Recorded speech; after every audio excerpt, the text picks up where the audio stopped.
Muliakan segenap pengurus Dewan Pemakmuran Masjid Al-Muhajirin, di antaranya Al-Mukarram Bapak Ustadz Dimyati Ahmad, Al-Mukarram Bapak Ustadz Handayani, Al-Mukarram Bapak Ustadz Haji Yusuf, Bapak Ketua RW Bapak Mukhlisin.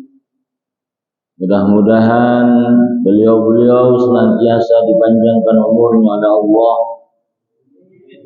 disehatkan badannya oleh Allah, dan mudah-mudahan senantiasa kita semua yang hadir di sini saatnya nanti Allah matikan kita dalam keadaan husnul khatimah.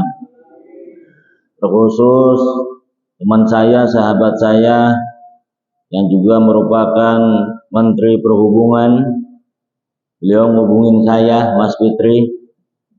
Mudah-mudahan senantiasa segala urusannya dimudahkan oleh Allah Subhanahu wa taala.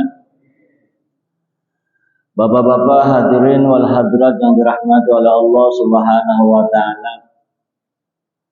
Alhamdulillah, pagi hari ini kita bisa membuka mata kita setelah mati sementara. Karena nggak ada yang tahu saat kita tidur bisa bangun apa enggak. Maka alhamdulillah pagi hari ini ketika kita bangun dari tempat tidur kita, aktivitas yang pertama kali kita lakukan adalah hadir di masjid untuk memenuhi panggilan Allah Subhanahu wa ta'ala. Bahkan di antara kita mungkin sempat datang sebelum azan subuh, kecuali yang malamnya diklitik-klitikin sama bininya mungkin, ya, males mandi dulu kan. Biasanya yang gitu anak muda, kalau aki-aki mah udah males sudah. Bener nggak nih? Kalau anak muda yang namanya malam Jumat, katanya hukumnya kumpul sama istri malam Jumat, katanya hukumnya apa Pak? Sunnah. Bagi ustadz malam Jumat sunnah, malam yang lain wajib. Maka bagi kita-kita yang tadi kita sempat bangun, sempat sholat 2 rakaat sebelum subuh, sempat sholat rakaat sebelum subuh, baik di rumah maupun di masjid, kata baginda Rasulullah Muhammad sallallahu alaihi wasallam, rakaatani qabla subhi khairum minad dunya wa ma fiha. 2 rakaat yang kita lakukan sebelum waktunya sholat subuh, yaitu sholat sunnah fajar, 2 rakaat nih sebelum azan subuh kita sholat, kata Nabi. Kata siapa Pak? Kira-kira kalau Nabi yang ngomong benar apa bohong? Kalau sampean yang ngomong banyak benar apa banyak bohongnya? Oh, jujur aja Pak. Kira-kira nih kita kalau ngomong, kalau ngomong banyak benernya apa banyak bohongnya? Kita nih kalau ngomong, apalagi sama bini kita, sama istri kita, jujur aja nih, per-peran aja Pak. Sampai laki-laki, saya laki-laki. Kira-kira kita kalau ngomong sama istri, banyakkan jujurnya atau sering bohongnya? Ditanya sama istri nih, pulang kerja nih, biasanya sampai rumah jam 5, ini ketemu temen ngobrol dulu, kan itu ya. Papa kok pulangnya terlambat? Kalau bilang ngobrol pasti ngomel. Kalau dibilang mampir ke rumah temen pasti ngomel. Mah tadi macetnya luar biasa. Ada yang begitu. Ini yang biasanya yang sholat subuh, kuliah subuh nyender-nyender itu tuh orangnya.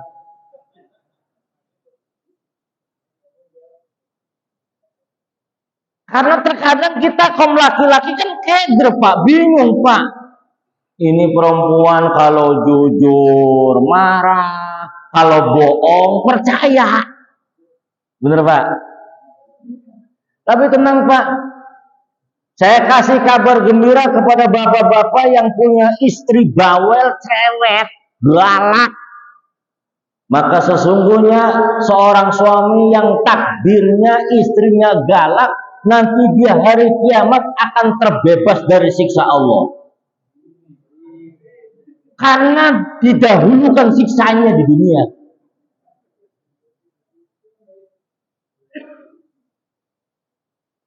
Kalau Nabi sudah bersabda pasti benar.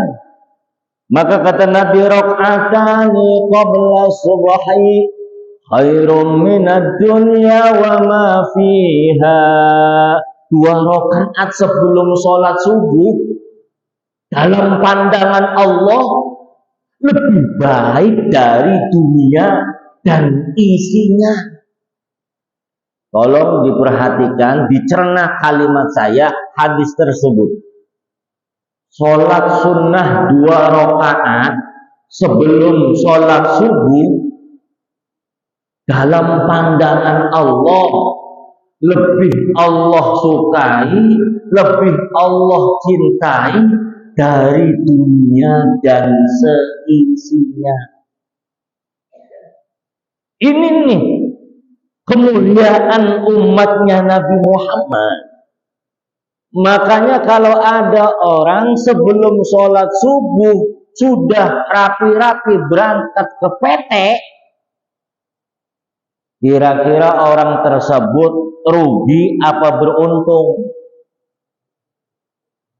Ditawarin sama Allah dunia sama seisinya, sama UMR. Berapa UMR sekarang Pak? 3,4. Tanggal 3 sampai gajian, tanggal 4 bininya koma.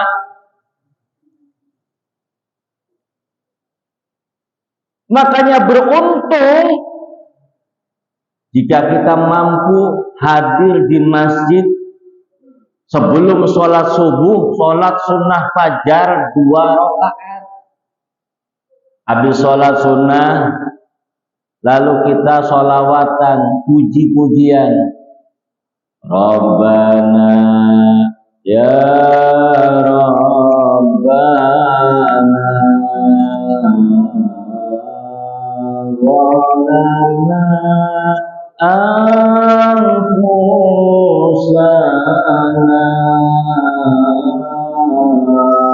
wa ila taghfir lana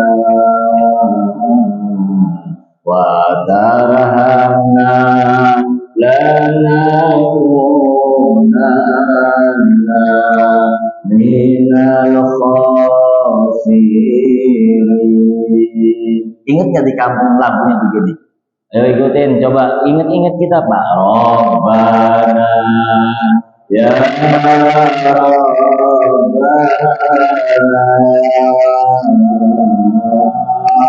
Zalamna anfusana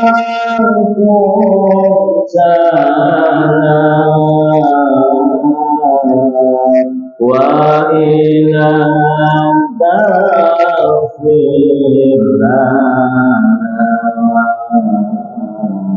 wa lanakunanna minal khasirin. Masih ada nggak di masjid PUP sebelum sholat puji-pujian?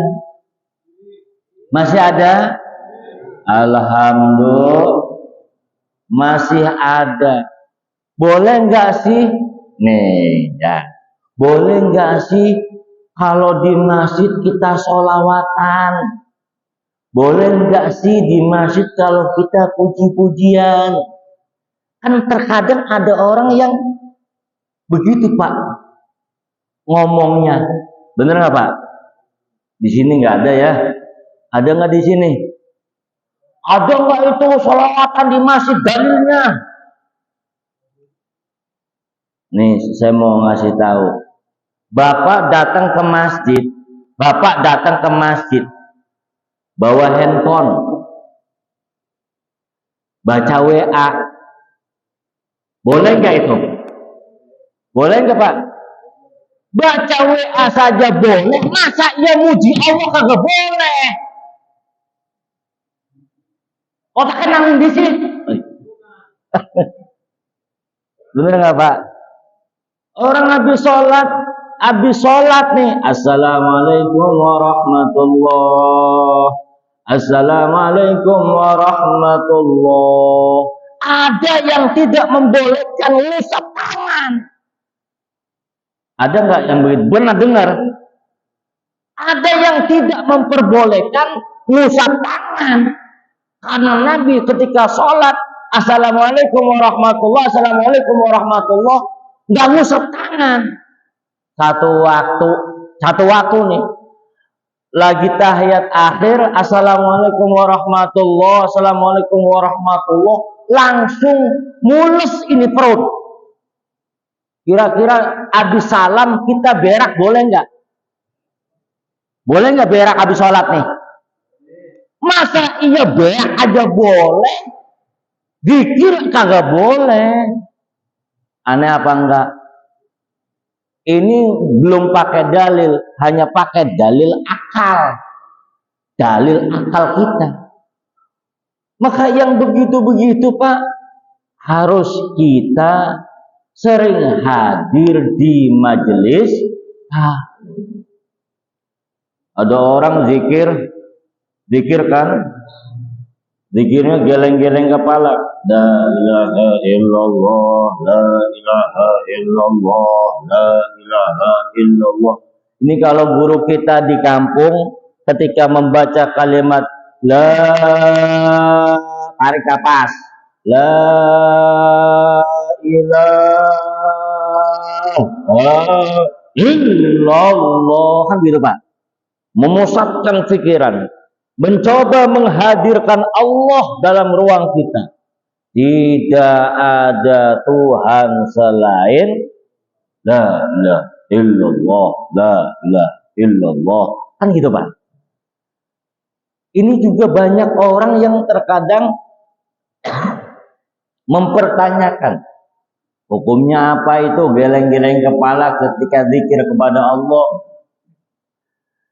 Satu waktu di sebuah pondok pesantren di Jawa Timur, itu lagi ngumpul santri, ada kegiatan Bathul Masail, yaitu diskusi tentang satu masalah dicarikan solusinya.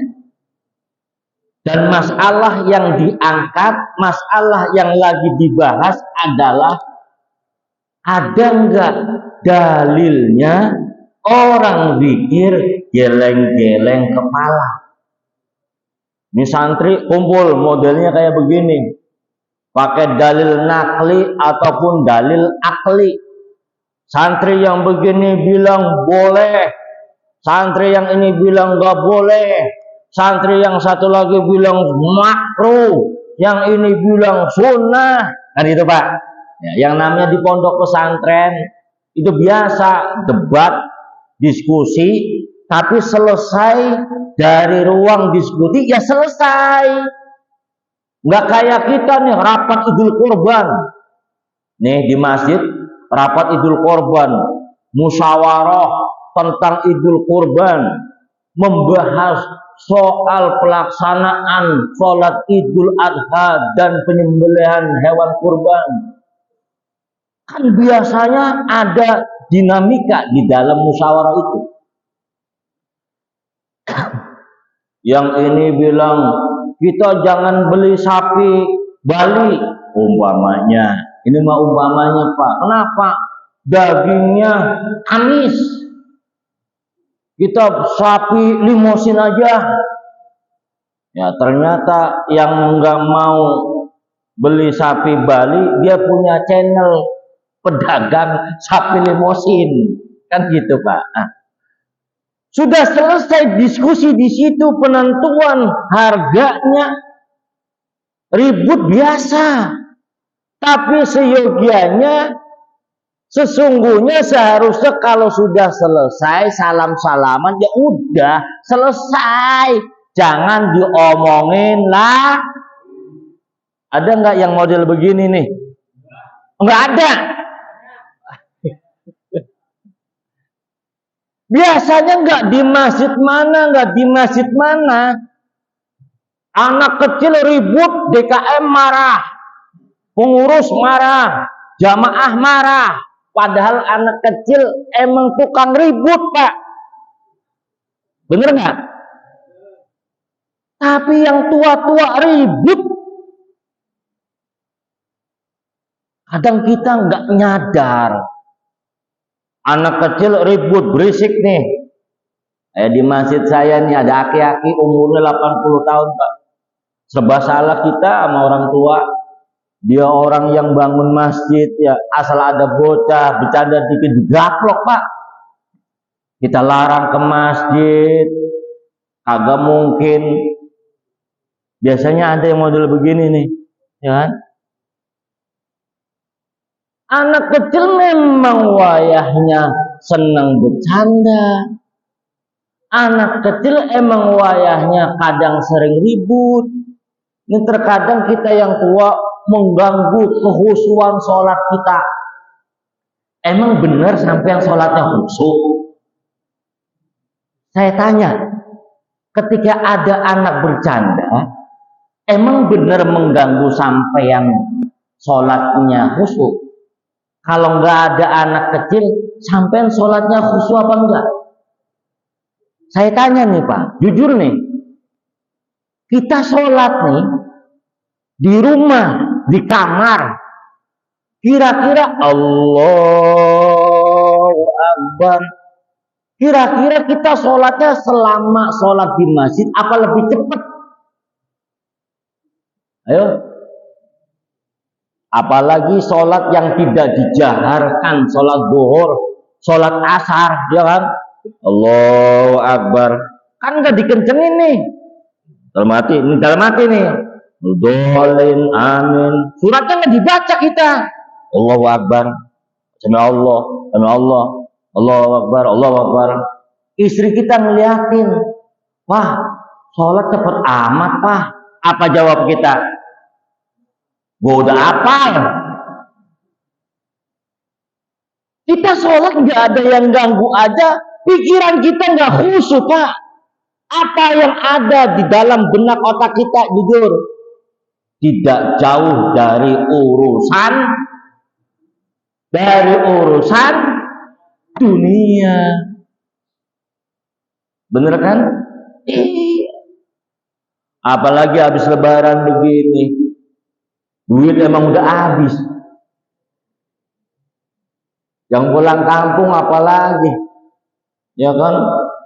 Habis dapat THR, dapat gajian. Kalau orang cerdas itu kemana dulu nih sebelum pulang kampung? Ke toko emas, beli cincin dulu istri kita barang 2 gram, 3 gram. Sampai di kampung nyohor kan? Padahal di dalam hatinya, ntar kalau balik ke Bekasi duit habis itu gue jual, kan begitu. Apalagi habis lebaran, pikiran kita nggak jauh dari urusan dunia. Saya yakin nggak ustadz, nggak kiai, ya nggak ulama, siapa aja udah. Yang namanya hidup di dunia ini, otak kita, pikiran kita nggak jauh dari urusan dunia. Padahal usia kita rata-rata di atas 40 tahun. Ya rata-rata. Dan kita nggak pernah tahu kapan kita akan menghadap Allah Subhanahu wa Ta'ala. Kita nggak pernah tahu, karena mati itu nggak mesti tua dulu. Mati nggak mesti sakit dulu. Kenal almarhum artis Aji Masaid? Matinya habis ngapain, Pak? Habis olahraga, habis main futsal, mati. Makanya sampai jangan sering-sering olahraga. Mati nggak mesti sakit loh, mati nggak mesti tua loh. Banyak orang yang sehat bugar karena memang sudah takdirnya mati. Jalan ada kulit pisang kepleset mati. Ada teman kita mati di kamar mandi, ya Pak, kepleset, ya, kepleset, jatuh ngejedak, bergerotak, stroke, mati. Dan kita nggak pernah tahu matinya kita melalui proses seperti apa. Apakah sakit terlebih dahulu, ataukah kecelakaan di tengah jalan, ataukah mati kelepasan setelah tidur? Nggak ada yang tahu. Pengennya kita nih matinya gampang, kagak ngerepotin yang itu. Karena banyak contoh, kita punya tetangga, kita punya saudara, ketika Allah panjangkan umurnya, semakin panjang umurnya, maka akan semakin kembali seperti masa bayinya. Kata Allah, wa man nu'ammiruhu nunakkishu fil khalqi afala ya'qilun. Barang siapa dipanjangkan umurnya oleh Allah, maka akan dikembalikan seperti masa kejadiannya. Dulu kita lahir nggak langsung bisa lari, nggak langsung bisa jalan, terlentang di tempat tidur. Maka jika ada di antara kita dipanjangkan umurnya oleh Allah 40, 50, 60, 70, 80, 90, maka nanti semakin panjang umurnya akan kembali seperti masa kejadiannya. Dulu kita waktu baru lahir, mata kita bisa melihat apa enggak? Enggak. Gak usah nunggu umur 60-70 tahun, Pak. Sampean aja masih banyak yang pakai kacamata. Makin tambah usia kita, makin tua, pandangan mata kita sudah tidak jelas lagi. Betul apa enggak? Apalagi kalau melihat huruf Arab, baca Al-Quran. Ini kalau malam Jumat sampai baca Yasin, Ramadan sampai tadarus, baca baru satu lembar, ini huruf titiknya pada berubah, Pak. Saking kita ngeliatin huruf, kayaknya ini huruf berubah. Maka semakin Allah panjangkan umur kita, semakin Allah jadikan kita seperti masa kejadian kita. Pernah melihat orang tua makin sepuh tergeletak di tempat tidur? Pernah lihat? Ya Allah, Pak, mohon maaf, anaknya pada sukses loh, anaknya pada berhasil loh, tapi dia orang tua di rumahnya, mohon maaf, yang nyebokin, yang merawat babysitter, Pak, pembantu. Kalau punya duit, Kalau nggak punya duit, anaknya. Ada orang tua di daerah Harapan Jaya, karena saya orang Harapan Jaya. Seminggu sebelum Ramadan, itu ada ibu-ibu telepon jamaah saya, Ustadz, ya nenek udah nggak bisa ngapa-ngapain. Maksudnya udah 1 minggu ibunya dia nih manggilnya nenek. Nenek sudah di tempat tidur aja Ustaz, nggak bisa ngomong, matanya melek doang, keluar air mata. Tapi makan masih doyan Ustaz. Oh iya, minum masih bisa disuapin, makan bisa disuapin. Sehari 3 kali berak. Terus kenapa? Ya Allah Ustaz, udah 1 minggu nih nenek begitu, saya ngurusin sendirian. Yang lainnya ada adik saya, asal disuruh malah nggak bisa, nggak mau. Saya bagaimana ini? Sedangkan saya harus kerja, kan gitu Pak? Bener nggak nih? Ini ceritanya. Terus bagaimana Bu? Ada nggak sih Ustadz amalan supaya ya cepet-cepet lah? Ini fakta. Saya bilang ada. Baca bismillah 3 kali, habis itu minumin kopi. Kopinya campur sianida. Saya berpikir, ini saya ngerenung, ya Allah, ini kalau saya tua begini kali ya. Padahal anak-anaknya sukses. Ada yang pelayaran, ada yang dosen, ada yang pegawai negeri. Kebayang Pak, bener kebayang. Kalau Allah takdirkan kita umur kita panjang, kita di tempat tidur, di balik, faktanya seminggu sudah bikin anak-anaknya pada ribut Pak. Ayo, baru 1 minggu anaknya pada berantem. Saya nggak bisa jauh, kamu aja yang dapat warisannya banyakan, kamu aja yang perempuan, kamu aja yang bontot, kamu aja yang senggang.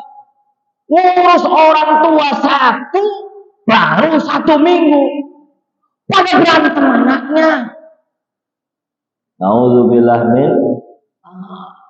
Mikir, ya Allah ini nanti bagaimana? Karena kebayang kita bagaimana kita ngurus anak kita.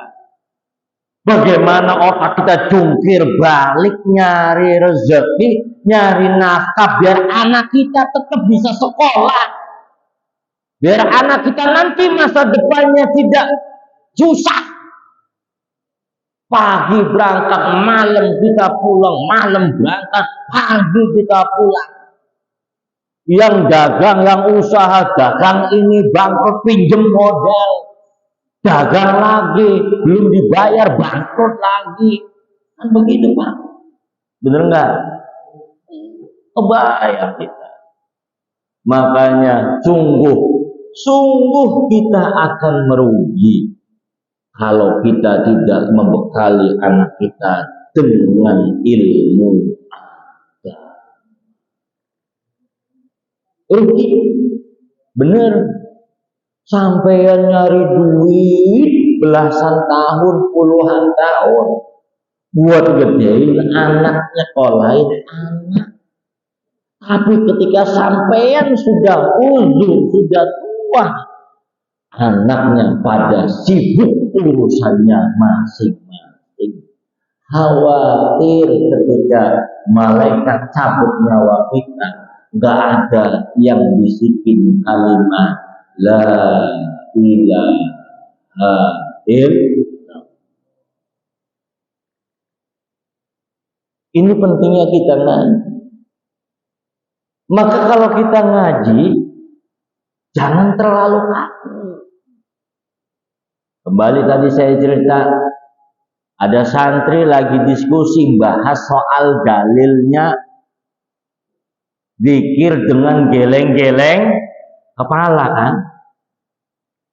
Maka ketika santri ini lagi diskusi, nyari dalil, nyari hujjah, nyari dasar, apa hukumnya orang zikir geleng-geleng kepala. Yang ini bilang boleh, yang ini bilang haram, yang ini bilang makruh. Lagi diskusi, tahu-tahu kiainya datang. Kiainya datang, karena lihat santrinya pada berisik, datang. Kalau di Jawa kiai datang, kira-kira santri pada diem apa terus diskusinya? Diem Pak. Langsung ini kiai nyuruh santri, bilang sama Bu Nyai, Bapak minta kopi pahit, kopi hitam pahit yang panas. Kira-kira kalau ada kopi hitam pahit panas, enak apa enggak Pak? Enak nggak tuh? Karena nggak ada, saya minum air putih aja ya.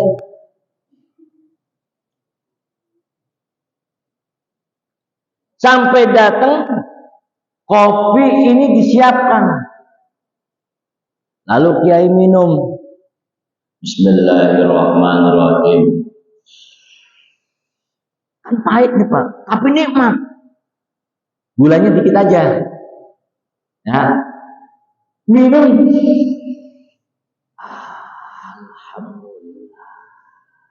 Geleng-geleng kepala Pak. Sampai suka kopi nggak? Ada yang suka kopi? Ada yang suka ngopi? Kira-kira kalau kita ngopi panas ya kan, kental, gulanya dikit doang, saking nikmatnya. Alhamdulillah. Itu jawabannya orang zikir geleng-geleng kepala. Nggak usah pakai hadis Pak, nggak usah pakai Quran. Artinya apa? Ketika orang sedang merasakan satu kenikmatan, terkadang memang tidak sadar kepalanya geleng.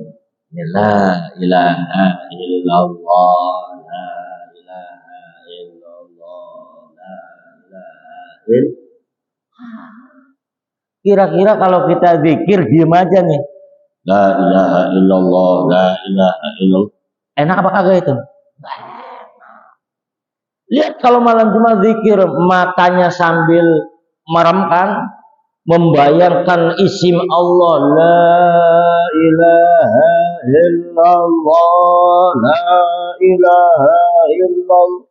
Apalagi kalau mampu membayangkan dosa-dosanya di masa lalu. Karena setiap kesalahan kita, dosa kita Pak, itu ada catatannya. Ada. Dari kita akhir balik sampai nanti kita mati, kelakuan kita ada catatannya. Siapa yang nyatat? Malaikat Raqib dan Atid. Sampai percaya nggak ada malaikat Raqib sama Atid yang nyatat? Percaya nggak? Beriman nggak? Maka kalau kita percaya ada malaikat Raqib dan Atid yang nyatat perbuatan baik kita, perbuatan buruk kita, jangan risau, jangan dendam, jangan sakit hati kalau ada orang yang menzolimi kita. Biarin aja orang ngomongin kita, biarin. Wong ada malaikat yang nyatet. Ada orang berburuk sangka sama kita, biarin. Wong ada malaikat yang nyatet. Ada orang yang mengambil hak kita, biarin. Wong ada malaikat yang nyatet. Allah nggak bakal tidur. Sampean amal nggak usah teriak-teriak, karena bisa jadi akan menghapus pahalanya. Biarin orang lain nggak tahu amal kita, sebab pasti ada malaikat yang nyatet kebaikan Percaya enggak? Diam aja. Kata Allah apa? فَمَنْ مِثْقَالَ ذَرَّةٍ خَيْرًا يَرَهُ وَمَنْ يَعْمَلْ مِثْقَالَ ذَرَّةٍ شَرًّا يَرَهُ. Barang siapa berbuat baik sekecil apapun, ada catatannya. Kalau kita mikir seperti itu, nggak bakalan hati kita panas, Pak. Karena ada yang nyatet kebaikan kita. Jadi santai aja, Pak. Hidup itu harus dibikin santai. Orang mau ngomong apa, biarin. Yang namanya berbuat baik pasti tidak sempurna tanggapan orang lain. Pasti, Pak. Ada saja yang tidak suka. Ada saja yang tidak senang. Itu satu kepastian. Hidup di masyarakat, apakah semua orang akan senang sama kita? Enggak. Kita ngasih sedekah sama orang saja jadi omongan. Ngasih sedekah aja diomong-omong. Sombong amat itu, ya kan? Padahal berbuat baik, ngasih sedekah, ngadain santunan anak yatim di rumahnya, masih ada aja yang ngomong. Orang mah sedekah aja, pakai ngumpulin anak yatim. Biar apa tahu? Biar dikata dermawan, sombong amat. Padahal niatnya pengen menghadirkan anak yatim, pengen makan bareng sama anak yatim, pengen rumahnya didoain anak yatim. Masih diomong. Ada orang kaya nyumbangnya ngumpet-ngumpet umpamanya, Pak. Ada satu kegiatan di masjid kagak nyumbang, nggak disebutin di mimbar Jumat, padahal sudah pesen sama DKM, ini jangan disebut nama saya ya, kan begitu. Hamba Allah masih ada aja. Ono nyumbang berapa ono, kan begitu. Artinya apa? Hidup di alam dunia jangan sampai kita terlena dengan ucapan orang lain. Orang berbuat baik pasti mendapat kebaikan. Orang berbuat buruk pasti mendapat balasan dari Allah. Setuju? Sampai jam berapa ini? Sudah selesai ya? Maka dari itu Bapak-bapak hadirin yang dirahmati oleh Allah Subhanahu wa taala, yang terakhir, ayo kita manfaatkan, kita ramaikan masjid ini, Pak. Terlebih yang sudah pada pensiun. Ada yang sudah paripurna, yang pada pensiun ada banyak. Makanya lihatlah masjid, rata-rata masjid itu akan sepi kalau warganya masih produktif, masih pada kerja. Tapi kalau sudah pensiun baru aktif di siapa itu? Sampean. Tapi alhamdulillah, mudah-mudahan husnul, ketimbang sudah pensiun, udah nggak kerja, nggak mau ngisi masjid, rumahnya depan masjid. Saya kagak nyinggung. Udah nggak usah disebut namanya. Ya Pak ya. Ya mari kita ramaikan masjid. Mudah-mudahan kita mati dalam keadaan ngurusin masjid. Nah gitu aja Pak. Sampean mikir bagaimana nih masjid supaya syiar, supaya rame, ya kan?